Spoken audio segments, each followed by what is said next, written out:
Are you ready for the Revolver V3? It's quite the tongue twister to say.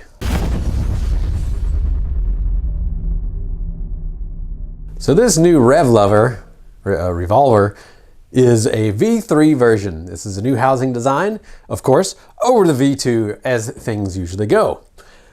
Let's do a little visual comparison on these. So we can look directly at the mounting. You can see the old design as it has from the beginning has two different mounting points for mounting holes, if you will. The problem that we had with that in the past is sometimes on some transmissions, like the Element, it was a little tight mounting it here, and then you rotate it and, well, it would crash into your skid plate or your side, whatever them called, them slider things. So what did I do? I added another mounting hole. We have our original one. Here we go. The other original one, and then we have one in between. Oh, it's perfect. It's perfect. I changed the shape of things just a little bit. I also increased the thickness of the strain relief for the wire so that you didn't have to worry about bending that, because I know a few people did bend these in the past. It was just a little bit too svelte, a little bit too on the lightweight side. So we added just a little bit of material, actually quite a bit of material on there as far as CAD is concerned.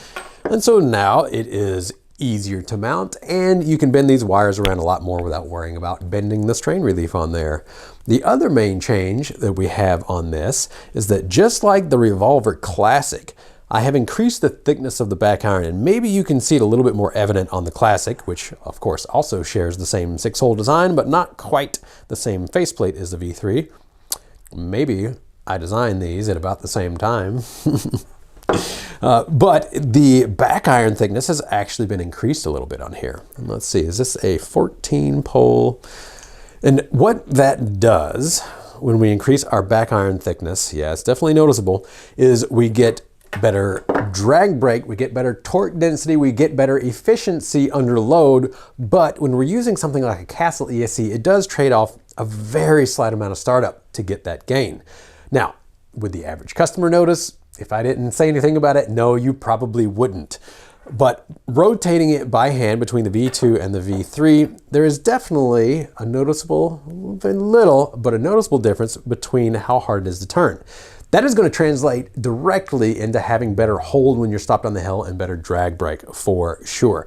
But I did that just because I felt they could use a little more. It's a V3. I mean, why not make improvements on there? So that is basically all the housing changes and improvements that we have done from the V2 to the V3. I think they're gonna be a very nice design, just like all the other ones are, of course. But I really liked what we did on the Classics so much that I had to integrate those into a V3 for all the other ones as well. So now, I must say, as far as the startup is concerned, if you're using something like a Crawlmaster ESC, it's not going to make a bit of difference at all. The pole count is really all that matters on that. But what this will give us is better torque while we're starting up with the Crawlmaster. So that's actually a good thing. Currently on the AM32 open source programmer that you can use with the Crawlmaster ESCs, you cannot control the startup strength as far as when you're in the sine mode, the FOC mode when it starts up. However, on a future version, you may be able to tune that. Now, I wouldn't suggest that you tune that. I would suggest that you keep it as it is stock from how it comes from me.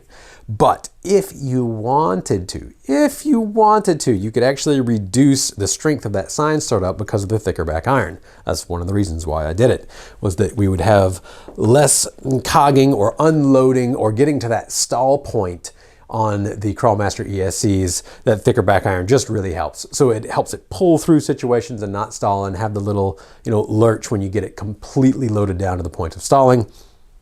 Probably easier to show this on a video than it is to talk about it. But if you do have any questions, leave them down below. I'll do my best to get to it. And I'm just gonna have this new ESC be unmentioned for now, but let's just say this is a prototype that I'm working on that may, just may, end up come with a Revolver and a combo like this, to where this is everything. It's a tiny little guy. But no cart before the horse. It needs very, very thorough testing first, and that is what we're going to do next. So if you do have any questions about the Revolver or anything else, like how does seeds sprout? Are seeds really little plants just waiting? Are they actually just, you know, a little plant just right there waiting? Let me know in the comments. As always, thanks for tuning in. Have a good day.